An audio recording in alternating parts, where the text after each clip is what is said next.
Good morning, sir. Good morning, sir.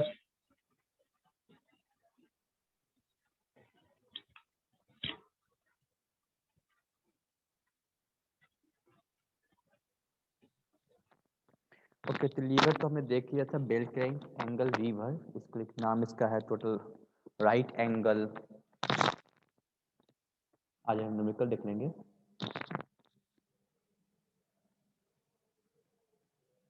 Right angle bell crank liver.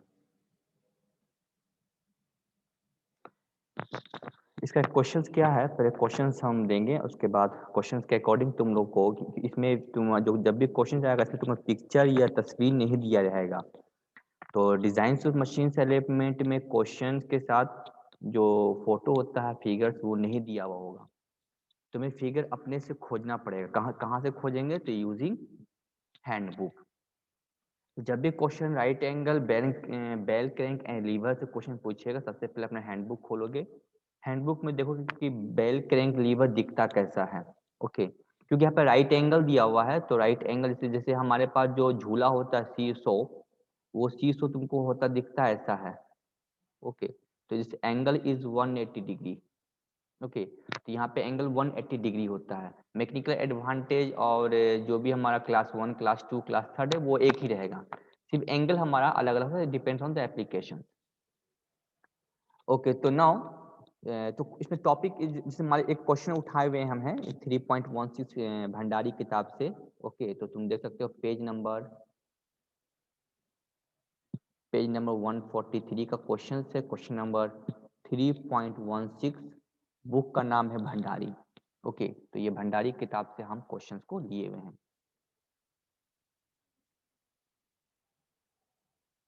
भी Bhandari book है। Question में क्या क्या दिया, डाटा था, डाटा लिख देते हैं। तो गिवन डाटा, क्योंकि क्वेश्चन जब पढ़ोगे तो गिवन डाटा ही बताना होगा, तो डाटा हम सबसे पहला काम होगा डाटा को लेना। डाटा यहाँ पे लिखा हुआ है कि 5 किलो न्यूटन जो है, 5 किलो न्यूटन लोड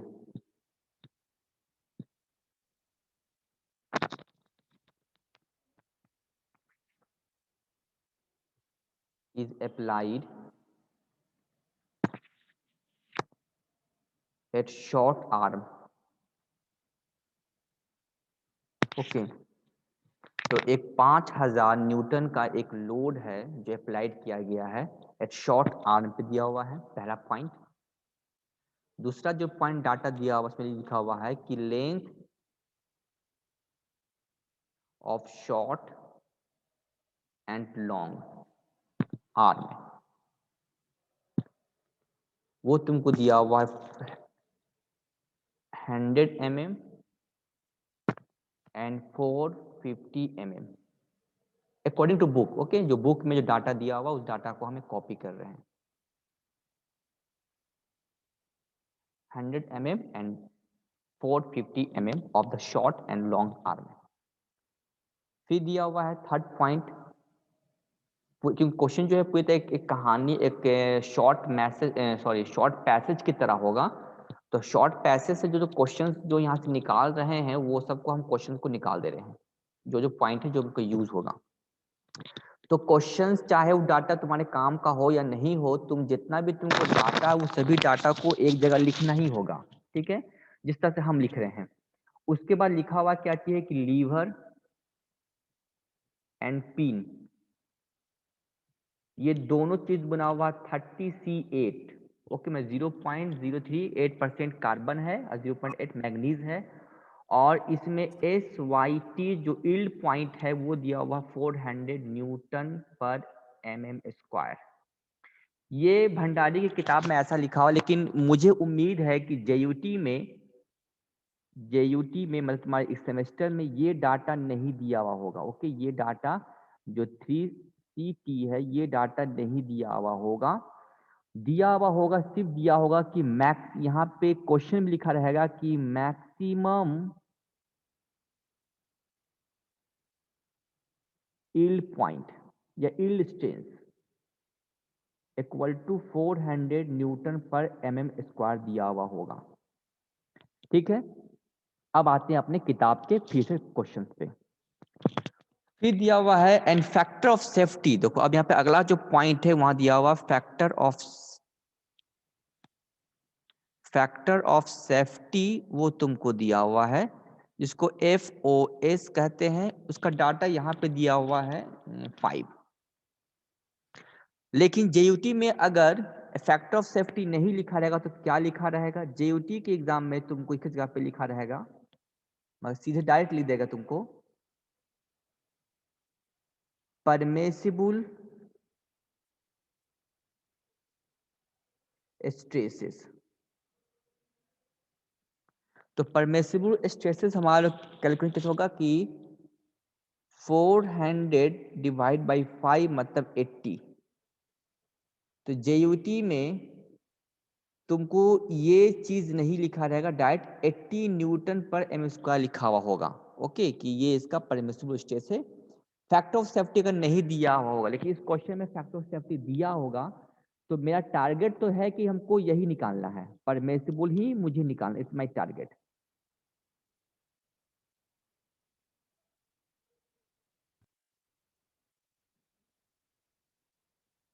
तो यही मेरा टारगेट भी है निकालना। तो वो क्वेश्चन में पहले ही से तुमको परमिसिबल दे दिया, तुम्हें हमें मैक्सिमम यील्ड पॉइंट निकालने की कोई जरूरत नहीं पड़ेगा और ना तुमको फैक्टर ऑफ सेफ्टी की जरूरत पड़ेगा। तो ये दो फैक्टर की जरूरत पड़ेगी। लेकिन तुम्हारा क्वेश्चन में अभी जो क्वेश्चन उठाए हैं उसमें मैक्सिमम यील्ड पॉइंट दिया हुआ है, वो भी इस फॉर्मेट में 30C8। तो हैंडबुक में अगर कभी कभी ये अगर एडवांस में अगर हम जाएंगे तो ये भी नहीं दिया रहेगा, सिर्फ दिया जाएगा 30C8। अब 30C8 द मटेरियल प्रॉपर्टीज में डेजिग्नेशंस ऑफ स्टील में जाके देखना पड़ेगा कि 30C8 का यील्ड पॉइंट का वैल्यू क्या, तुम हैंडबुक में ही सब लिखा रहेगा तो उतना बहुत ज्यादा लेंदी हो जाएगा, कंफ्यूजन हो जाएगा। तो इसलिए ये सब चीज तुमको नहीं दिया होगा, तो ये सब ज्यादा क्लियर करना है कि ये सब का यूज नहीं करना है, डायरेक्ट यील्ड पॉइंट का यूज करना है। उसके बाद अगर फैक्टर ऑफ सेफ्टी दिया रहेगा तो परमिसिबल निकालना है। तो परमिसिबल फिलहाल हमको ऐसे भी निकालना था, तो ये मेरा 80 न्यूटन पर mm स्क्वायर निकल गया। फिर तुमको दिया हुआ है क्या चीज में है कि बियरिंग प्रेशर,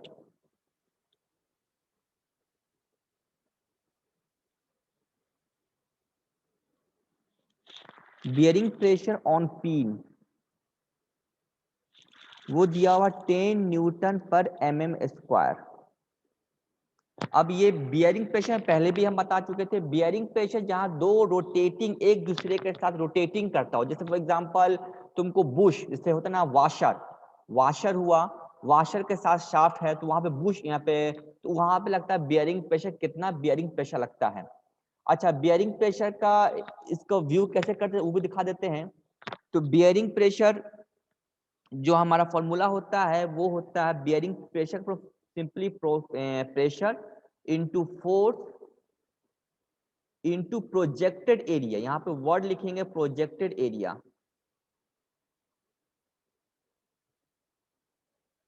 अब प्रोजेक्टेड एरिया क्या है हमारा है, क्योंकि कोई भी अगर सर्कुलर चीज को हम देखते हैं 3D में, तो ये मेरा 3D हो गया जिसमें तुमको साफ साफ दिखाई दे रहा है इसकी ऊंचाई, लंबाई और चौड़ाई। लेकिन अगर हम लोग इसको प्रोजेक्टेड करते हैं, अगर यहाँ पे यहाँ से लाइट मारते हैं हम लोग हैं लाइट, तो यहाँ से लाइट होके जाएगा तो पीछे में इसके वॉल पे तुमको दिखाई देगा इस तरह का, मतलब रेक्टेंगुलर शेप का दिखाई देगा। तो ये हो गया प्रोजेक्टेड। तो इसके ऊपर कितना दबाव पड़ेगा, तो इसका कितना लेंथ होगा, ये लेंथ ऑफ द, जो भी लेंथ हुआ कोई चीज का लेंथ, और ये जो डायमीटर हुआ डी, तो प्रोजेक्टेड एरिया कहलाएगा डी इंटू एल। ओके, ये एरिया हो गया।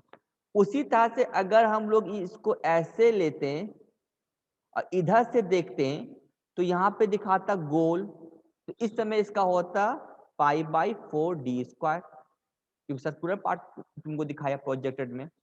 तो बियरिंग प्रेशर होता है कि जहां दो पार्ट एलिमेंट रोटेटिंग कर रहा है, relative motions between two element, the rotating element जैसे like Bush.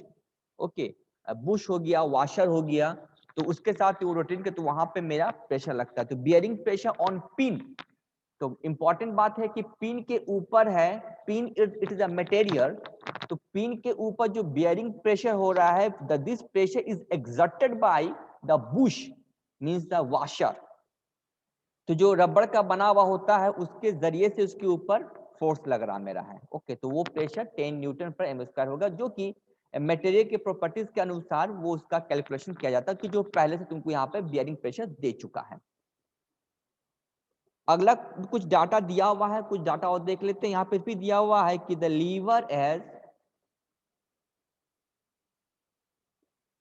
Liver has rectangular cross section.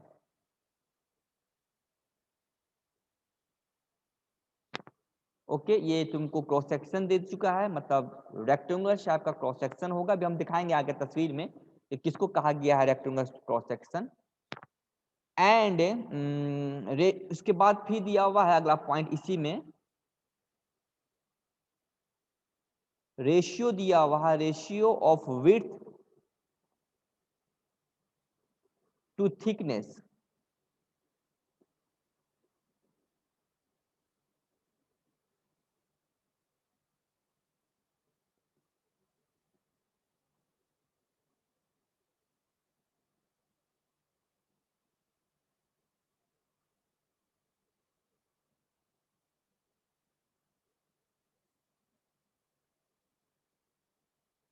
Width से थिकनेस की उसकी रेशियो दिया हुआ है 3/1। तो क्योंकि हम लोग डिजाइन पढ़ रहे हैं तो ये हमें यहाँ पे देखना होगा कि रेशियो विड्थ का ज्यादा है इसके थिकनेस से। तो अब थिकनेस किसको कहेंगे और विड्थ किसको कहेंगे? दूसरा पहला वर्ड में देखोगे कि यहाँ पे cross section rectangular cross section दिया हुआ है। तो हम जाएंगे हैंडबुक, हैंडबुक के चैप्टर खोलेंगे, लीवर को उठाएंगे और लीवर में जो right angle bell crank lever है उसको कॉपी करेंगे। तो हमारे पास अगर लीवर का कोई तस्वीर होगा तो जरूर पीछे उठा के देखते हैं अगर है कि नहीं है इस तरह का। नहीं लगता, ये नहीं उठा। हाँ देखो ये चीज, तो ये यहाँ से हम उठाते हैं, कॉपी हो जाओ, कॉपी हो जाओ। ये तुम्हारा बेल क्रैंक का है। तो हम फिलहाल इसको यहाँ पे कॉपी पेस्ट करते हैं। तो यही तस्वीर तुम्हारे हैंडबुक में दिखेगा। ओके, हैंडबुक में तुम्हारा तस्वीर ऐसा ही दिखेगा। तुम इसको कॉपी करोगे, पेंसिल से बनाओगे, क्या क्या दिया हुआ अब हम देखते हैं इस चीज में हमें। तो देखो यहाँ पे थोड़ा कंफ्यूजन, यहाँ देखो यहाँ पे लॉन्ग आर्म है, यहाँ से यहाँ ये हो गया लॉन्ग आर्म है, लंबा वाला आर्म है। ये हो गया शॉर्ट आर्म है। ओके, ये हो गया शॉर्ट आर्म है। लॉन्ग आर्म में तुमको कितना दिया हुआ है लेंथ? ये तुमको दे दिया है 440 न्यूटन, सॉरी mm। और शॉर्ट आर्म तुमको दे दिया है 100 mm। क्लियर हो गया? अब क्वेश्चन में दिया हुआ है कहां पे फोर्स लगाया गया। फोर्स जो लोड है वो लोड लगाया गया है तुमको दिस डायरेक्शन। ओके, मतलब 5 किलो न्यूटन तुमको यहां पे दिया गया है। तो 5, तो अब बताओ कि जो हमें ये लोड है तो एफोर्ट कहां पे लगाना होगा? तो ये एफोर्ट का पॉइंट हो गया, तो यहां पे लगेगा मेरा एफोर्ट। एफोर्ट को जिस हैंडबुक से तुम लोग पढ़ रहे हो वहां पे पी या एफ पता नहीं किस चीज से नोमेनक्लेचर करता होगा, लेकिन according to B Bhandari the effort is represented by the P. P means effort. Okay, तो क्यों अच्छा यहाँ पे लॉन्ग आर्म में ही एफोर्ट लगाते क्योंकि increasing of the mechanical advantage according to leverage L1 by L2 equal to F by P। Okay, तो this value should be very very high. तो हाई होने के लिए P का वैल्यू कम देंगे, मतलब एफोर्ट कम लगाएंगे तो मेरा ज्यादा फोर्स निकल जाएगा आराम से। तो इसके लिए लेंथ हमको ज्यादा बड़ा होना चाहिए, तो लॉन्ग आर्म में हमेशा एफोर्ट लगाते हैं। ओके, अब आते हैं कि लीवर जो है रेक्टेंगुलर शेप का होता है। तो जो क्रॉस सेक्शन इसका जो है ये क्रॉस सेक्शन बना हुआ तुमको है। तो ये इसका विड्थ हो गया, इसका विड्थ हो गया, थिकनेस तुमको ये चीज दिखाई देगा।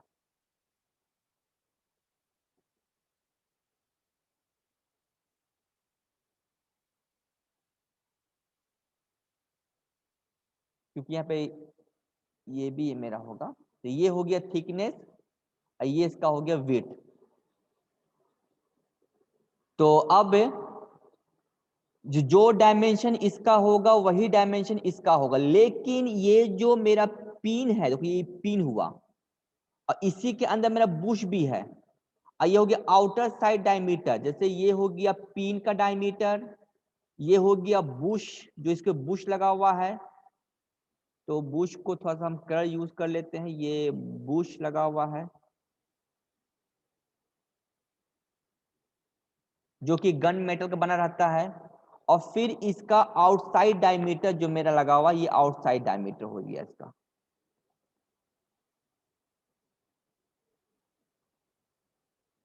ओके, जिसमें ये तुमको ये जो बुश है इसके साथ भी टकरा रहा है, इसके साथ, ताकि हमारा ये जो पिन है वो बियरिंग नहीं हो पाए। और अगर हम इस चीज को इधर से देखेंगे तो ये कैसा दिखाई देगा, ये पिन, तो पिन हमारा दिखाई देगा ऐसा, हम अभी स्टेप बाय स्टेप जाएंगे तो वहां दिखाएंगे, लेकिन फिलहाल पिन दिखेगा हमारा ऐसा गोल शाफ्ट की तरह। ये पिन हो गया जिसकी लंबाई L होगा और पिन का डायमीटर D होगा, तो L इंटू D।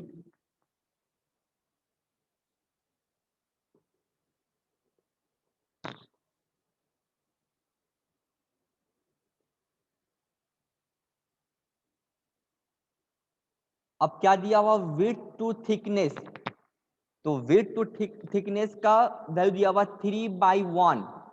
ओके, तो यहां पे हमारा क्या हो जाएगा, width by thickness equal to 3/1।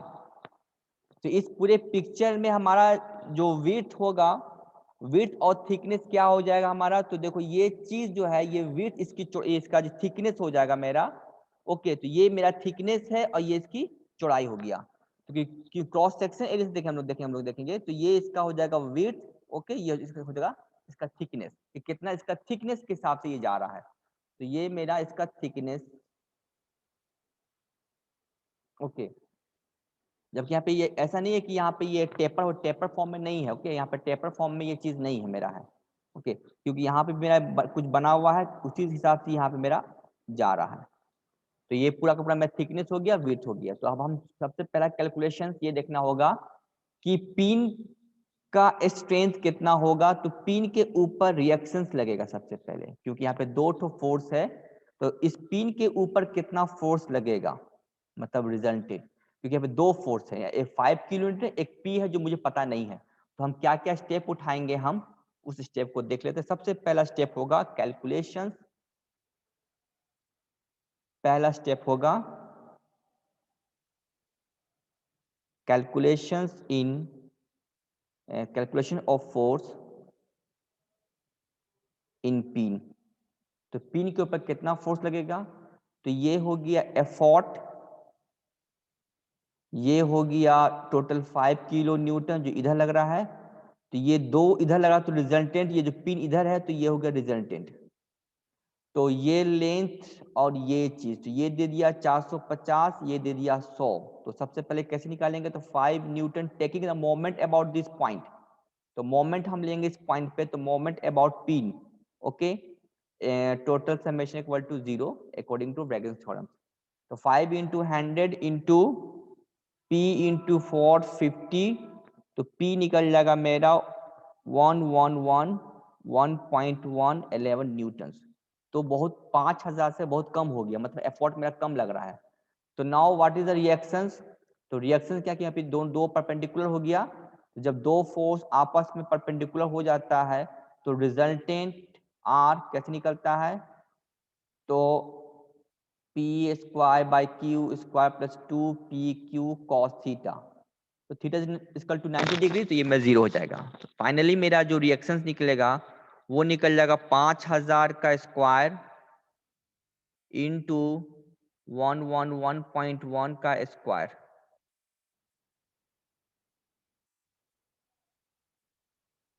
तो रिजल्ट हम डायरेक्ट निकाल देते हैं, इसका निकल गया 121.97 न्यूटन।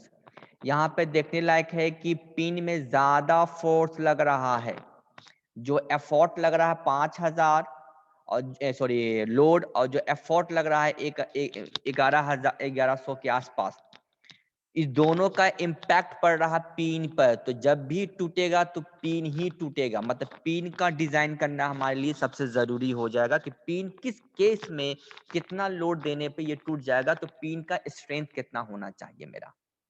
अब सेकेंड स्टेप, क्योंकि सबसे ज्यादा पिन पे रिएक्शंस लग रहा मेरा है, उसके बाद हम लोग उसके लीवर पे आएंगे। तो सेकेंड स्टेप हमें ये उठा लेना होगा कि diameter and length of pin. तो पिन का डायमेंशन कैसा है, गोल एंड शाफ्ट की तरह, सिलिंड्रिकल की तरह ये हो गया। ये लेंथ हो गया टोटल पिन का, ये डायमीटर हो गया टोटल पिन का मेरा। तो नाउ तो अब यहाँ पे क्या निकलना हम लोग को है, तो रिएक्शन टोटल जो मेरा बियरिंग प्रेशर दिया हुआ है, क्योंकि बियरिंग प्रेशर कितना लग रहा है इसके ऊपर है। ओके, तो हम बियरिंग प्रेशर को निकालेंगे और भी देखेंगे क्या bearing pressure equal total resulted कितना इसके ऊपर लोड लगा कितने एरिया के ऊपर। तो एरिया हो गया प्रोजेक्टेड एरिया, तो D इंटू एल, हो गया प्रोजेक्ट एरिया। तो बियरिंग प्रेशर दिया हुआ है, रिएक्शन दिया हुआ है, तो मेरा क्या निकल जाएगा, वैल्यू निकल जाएगा। ओके, तो यहाँ पे मेरा निकल जाएगा वैल्यूज। तो bearing pressure 10 Newton, okay, into resulted 5121.9 into D into L. जब हम हैंडबुक का यूज करेंगे तो इसमें कुछ एम्पिरिकल फॉर्मूला हमें यूज करना, क्योंकि यहाँ पे 2 डायमेंशन है, 2 अननोन इक्वेशंस होना जरूरी है। तो दो अननोन इक्वेशंस होना मेरे लिए जरूरी होगा, तो वो हमारा वैल्यू क्या हो जाएगा 2 अननोन वैल्यू के लिए। तो यहाँ पे हम लोग एक तरीका से निकाल सकते हैं D और L। अगर ध्यान दोगे तो थर्ड पॉइंट, क्योंकि अभी मेरा ये इनकम्प्लीट है, क्योंकि यहाँ पे 2 अननोन वैल्यू है, तो मुझे एक अननोन वैल्यू को कैलकुलेट करना होगा। तो जरा देख लेते हैं, इसलिए हम अगर फोकस करेंगे shear stress in pin. Pin में शियर स्ट्रेस पैदा होता है, जैसे बताया गया था डबल से, क्योंकि पिन है तो यहाँ पे भी मेरा जो लीवर का पार्ट यहाँ पे लगा हुआ लीवर का पार्ट है। ओके, तो यहाँ से भी शेयरिंग, यहाँ से भी शेयरिंग, डबल शेयरिंग हो जाता है। तो tau equal to resulted force R into 2 into π/4, क्योंकि सर्कुलर पार्ट है, इंटू D का स्क्वायर। तो ये निकल जाएगा 2 कैंसिल, तो 2 into R into pi and D square into tau. तो शेयरिंग मेरा निकल गया ये वैल्यू। अब शेयरिंग स्ट्रेंथ कैसे निकालते हैं हम लोग हैं, शेयरिंग स्ट्रेंथ, क्योंकि मेरा बिकॉज SYT इक्वल टू 400 दिया हुआ है, तो टाउ कैसे निकलेगा 400/2 भागा फैक्टर ऑफ सेफ्टी। तो ये हो गया 400/2 और फैक्टर ऑफ सेफ्टी 5, तो 5 से 80, ये निकल गया 40 न्यूटन पर mm स्क्वायर। तो इस वैल्यू को यहाँ पुट करके हम डायमीटर निकाल सकते हैं, नो डाउट, क्लियर है। लेकिन क्योंकि हम कहीं ना कहीं शियर स्ट्रेस के इक्वेशन का इस्तेमाल करके हम निकालेंगे, तो इसीलिए इसमें एक एम्पिरिकल फॉर्मूला को यूज कर देते हैं डायरेक्ट, क्योंकि हमें इतना करने की जरूरत नहीं कि इतना कैलकुलेट करेंगे फिर डी निकालेंगे फिर यहाँ पुट करेंगे। इसीलिए हम डायरेक्ट एक एम्पिरिकल फॉर्मूला यूज करेंगे और फिर हम वो एम्पिरिकल फॉर्मूला को हम शियर स्ट्रेस को चेक कर लें कि मेरा एम्पिरिकल फॉर्मूला सही है कि नहीं है। तो एम्पिरिकल फॉर्मूला यहाँ पे यूज करने वाले हम हैं एक ठो एम्पिरिकल, जो तुम लोग को मार्किंग करके रख लेना अपना है। तो वो एम्पिरिकल फॉर्मूला जो होता है हमारा है वो ये है कि जो लेंथ होगा वो 1.25D, जो लेंथ होगा पिन का लेंथ हमेशा बड़ा होगा हमेशा डायमीटर की तुलना में। तो 1.25D एक एम्पिरिकल फॉर्मूला है। एम्पिरिकल फॉर्मूला मतलब कि एक्सपेरिमेंट करके, नॉट थ्योरेटिकल, कोई थ्योरी करके नहीं निकाला जाता है। इसलिए तो इसका एक हैंडबुक तैयार किया जाता है कि जो एक्सपेरिमेंट करते हैं तो इससे हम एक बहुत सारा फैक्टर को इसमें ऐड करके निकालते हैं 1.25। तो 1.25 के साथ फैक्टर करके हम लोग इसको एल और डी के बीच में रिलेशनशिप निकालते हैं। तो बियरिंग प्रेशर के साथ और आर के साथ हम एक कैलकुलेट करते हैं। तो कैसे करते हैं, यहाँ पे तुम देख सकते हो कि यहाँ पर जो यहाँ का जो आर का वैल्यू है वो सेम है, यहाँ पे भी आर का वैल्यू सेम होगा। तो दोनों को इक्वेट कर देने पर तो डी और एल का एक रिलेशन निकलेगा। तो इसको कुछ डाटा फैक्टर के साथ हम मिलाकर हम इसके डाटा को ये लिखते हैं कि इसका एल जो होगा 1.25 डी के साथ होगा। तो एम्पिरिकल फॉर्मूला वही यूज किया, वहीं से निकलता है जहां पे दो रिलेशंस हमारा निकलता है। तो एम्पिरिकल फॉर्मूला यहाँ से निकल सकता है कि यहाँ पे भी मेरा आर है, यहाँ पे भी मेरा आर है, यहाँ पे मेरा डी एल है, यहाँ पे सिर्फ डी है। तो यहाँ से हम निकाल के हम एक एम्पिरिकल फॉर्मूला को चेक कर सकते हैं। इसीलिए स्टेप 3 जाने से पहले मुझे ये मानना होगा कि as you know L equal to 1.25। अब जब इसको यहाँ पे पुट करोगे तो मेरा क्या निकल जाएगा, L इक्वल टू निकल जाएगा मेरा 1.25D। तो इस पे फाइनल मेरा D का वैल्यू निकल जाएगा, D का वैल्यू 20.25। इसको आगे लेके हम 22 mm भी ले सकते हैं, इसमें कोई डाउट नहीं है कि हम कितना ले। तो तुम्हें डायमीटर होगा 22 mm का, हम डायमीटर को कैलकुलेट कर लिए।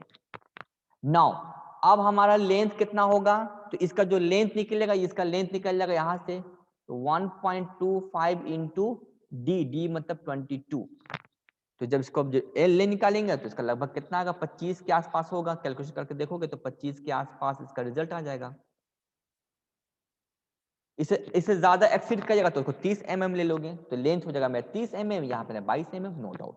ओके, अब ये जो मेरा डायमीटर निकला है, इसी डायमीटर को यहाँ पुट करके चेक कर लेंगे कि शियरिंग स्ट्रेंथ मेरा इससे एक्सीड करेगा कि नहीं करेगा। तो जरा हम करके देखते हैं कि हमारा डिजाइन सेफ है कि नहीं है। तो शियर, अब यहाँ पे शियर को कैलकुलेट नहीं करना है।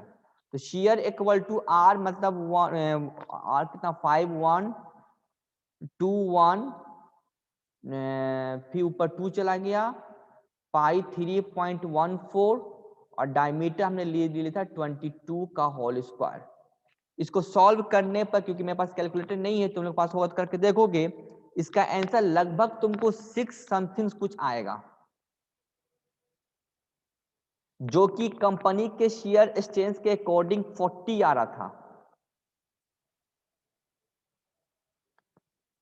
40 का मतलब है कहां से आया 40, 400 भागा 2 फैक्टर ऑफ सेफ्टी, यहां से जो हम निकाले थे, तो इसका तो 40 निकला।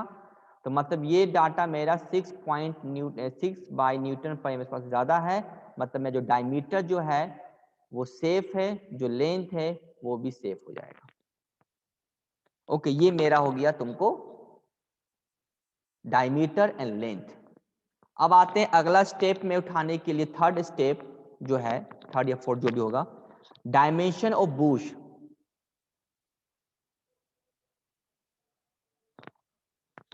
बॉस या बुश, इसकी डायमीटर कैसे निकाला जाता है वो देख लेते हैं। तो ये हो गया पिन का, ये हो गया मेरा इसका बुश का डायमीटर।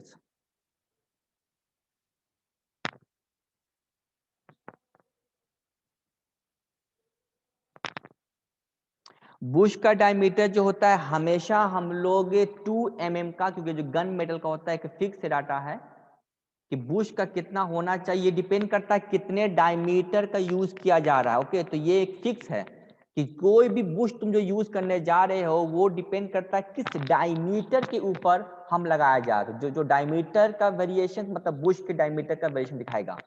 तो ये अगर इसका 22 है तो एक रेंज होगा कि इतने रेंज में इतना वाले बुश को लेंगे, इतना रेंज वाले को इतना बुश लेंगे। तो अगर इसका डायमीटर हम लोग, यहाँ पे बुश का बात आ रहा है, तो अगर 20 से लेके 30 के mm तक यूज किया जाएगा तो यहाँ पे 2 mm का थिकनेस का बुश हम यूज करेंगे।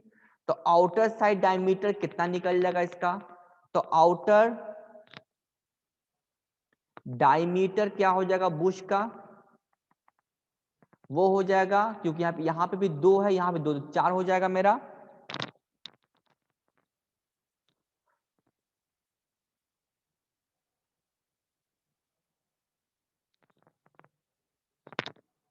बुश का डायमीटर का फॉर्मूला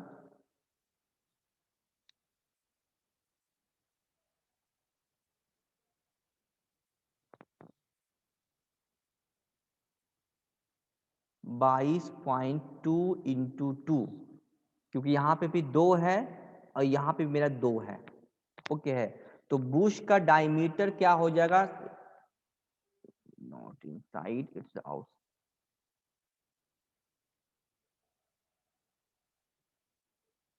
इनसाइड डायमीटर,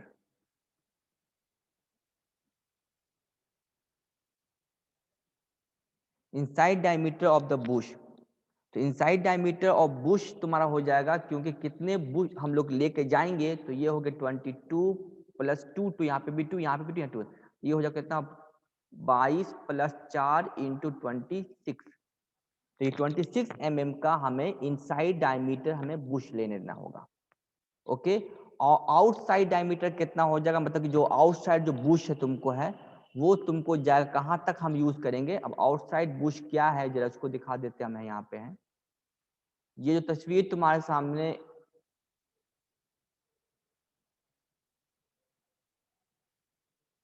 तो हाँ ये चीज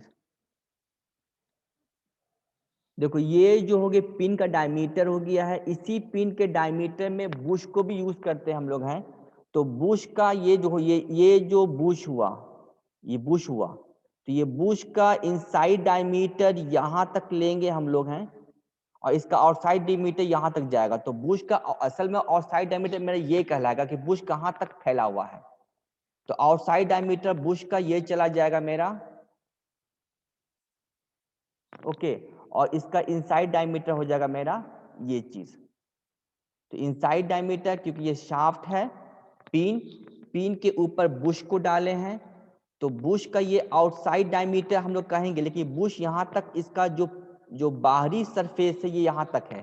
तो जो मेरा जो लीवर है वो यहाँ के साथ ज्वाइंट है, लीवर ज्वाइंट जो है वो यहाँ के साथ है, तो इस बुश के आउटसाइड डायमीटर के साथ जुटा हुआ मेरा है। ओके, तो इसका हम लोग ये मान सकते हैं कि भाई ठीक है, इसका पिन का डायमीटर कोई डायमीटर डी है, तो ये डायमीटर कितना हो जाएगा, तो इसका डायमीटर हो गया ये पे 2 mm का है, 2 mm का है, तो टोटल हो जाएगा तुमको 26। और ये बाहरी जो डायमीटर लेंगे हम लोग हैं, डायमीटर है, जस्ट इसका डबल लेंगे। डबल का मतलब हो गया कि यहां से लेके इसका डबल होगा, तो जितना पार्ट हम लेंगे इसका जस्ट इसका डबल ले लेंगे हम लोग हैं। तो ये एक तरह का हमारा डायमेंशंस को मतलब सेफ्टी के लिए रखने के लिए हम लोग इसका किए हैं कि इसका डायमीटर ले लेंगे। तो आउटसाइड डायमीटर जो होता है पूरे का पूरा बुश का आउटसाइड डायमीटर वो हो जाएगा 26 इंटू 2, जस्ट डबल, तो हो गया कितना 12 4 5, तो 52 mm का मेरा फाइनली यहाँ पे निकल गया। तो आउटसाइड डायमीटर में यहाँ पे कैलकुलेशन हो गया। अब आते हैं फाइनली 4 नंबर पे, हमको निकाल लेना है डायमेंशंस ऑफ लीवर, मतलब क्रॉस सेक्शन लीवर। तो dimension of the cross section lever का हमारा क्या फॉर्मूला होगा। तो यहाँ पे कोई भी तुम एक चीज को देखोगे कि लीवर मेरा ये चीज है, यहाँ पे लोड लगा रहे हैं, लोड क्या डाल रहे हो, तो यहाँ पे ये तो मेरा गोल बन गया है एक यहाँ पे, तो यहाँ पे लोड दे रहे हैं 5000, 100, ये 405 इंटू कितना था ये 111.1 न्यूटन।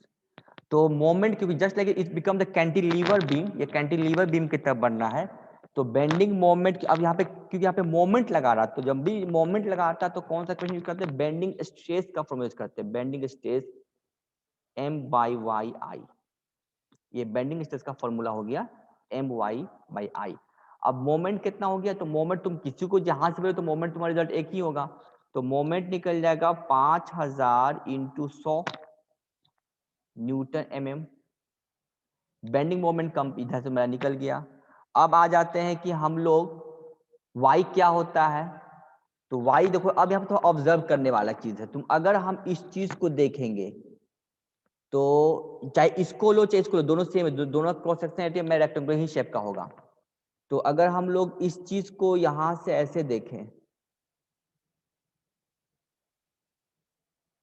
जो यहाँ पे फोर्स लग रहा है 5000 का न्यूटन का, तो ये इसका ये हो गया क्रॉस सेक्शन एरिया। तो इसका बेंडिंग किधर से हो रहा है, ये हो रहा है बेंडिंग, ये इधर घूम रहा है, तो इसके अबाउट ये मेरा मटेरियल घूम रहा है। ओके है, तो मटेरियल घूम रहा है इसके अबाउट, तो ये मेरा क्या कहला गया, ये चीज क्या कहलाया, ये पार्ट क्या कहलाया और ये पार्ट क्या कहलाया, तो ये पार्ट कहला गया विड्थ और ये पार्ट कहला गया इसका थिकनेस।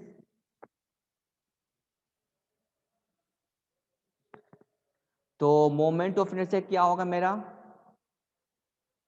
ये क्योंकि टी को काट रहा है, मतलब कि मेरा ये टी को कैंसिल कर रहा है, तो टी क्यू बी को मतलब विड्थ को तुम छोड़ रहा है, ये तुमको हो गया इसका मोमेंट ऑफ इनर्शिया। अगर डब्ल्यू को हम विड्थ मान लिए, टी को मान लिए थिकनेस, तो मेरा y क्या हो जाएगा, मेरा y हो जाएगा न्यूट्रल एक्सिस का दूरी मतलब t का हाफ। तो y का मतलब हो गया, ये सब स्ट्रेंथ ऑफ मटेरियल में तुम पढ़े होगे, t का हाफ। तो क्रॉस सेक्शन एरिया इसका स्क्वायर हो गया, तो बस यहाँ पुट कर देंगे bending stress equal to moment 5000 into 100 into यहाँ पे हो जाएगा y का वैल्यू मतलब t/2, यहाँ पुट हो जाएगा, ऊपर चल जाएगा 12, यहाँ हो जाएगा टी का पावर क्यू डब्ल्यू, ये 2 कैंसिल हो जाएगा 6, यहाँ टी कैंसिल हो जाएगा, हो जाएगा T2, तो now 6 into 5000 into 100 into T का स्क्वायर बराबर W into bending stress. Bending stress का फॉर्मूला कितना हो जाएगा कि bending stress and tensile stress वो में सेम हो जाएगा। ओके, यहाँ मेंशन किया हुआ कि बेंडिंग स्ट्रेस और tensile stress of the material same, तो इसका वैल्यू हो जाएगा 80। 6 into 5000 into 100 and divide by T square into W. अब यहाँ पे टी क्या है और मेरा डब्ल्यू क्या है,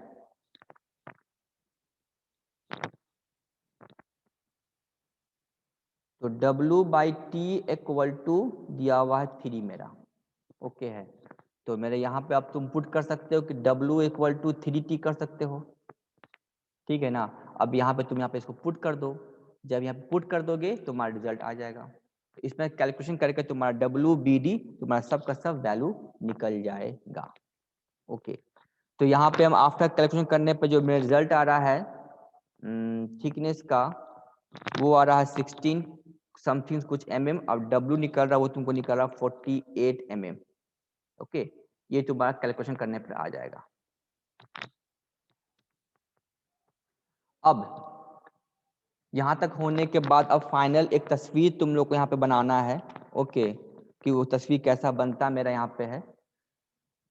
तो जो बुश है मेरा, ये जो मेरा पिन है जो किताब में बना हुआ रहता, कभी कभी दिक्कत करेगा यहाँ पे, ये एल है, ये मेरा डायमीटर डी है। अगर इसको हम ऐसे देखेंगे तो मेरा डायमीटर लेंथ दिखाई देगा तुमको कुछ। ओके, तो लेंथ दिखाई देगा तुम्हारा कितना, और ये डायमीटर है, तो अगर जस्ट लाइक इस तरह का ये बना हुआ होगा, क्योंकि जब ये चीज को ऐसे देखोगे इस तरह से, तो इधर से देखोगे तो ये इसका पार्ट दिखाई देगा, ऊपर देखोगे तो इसकी लंबाई दिखाई देगा। ओके, और ये दिखाएगा पिन का डायमेंशन, तो ये हो गया इसका व्यू। तो डी एंड एल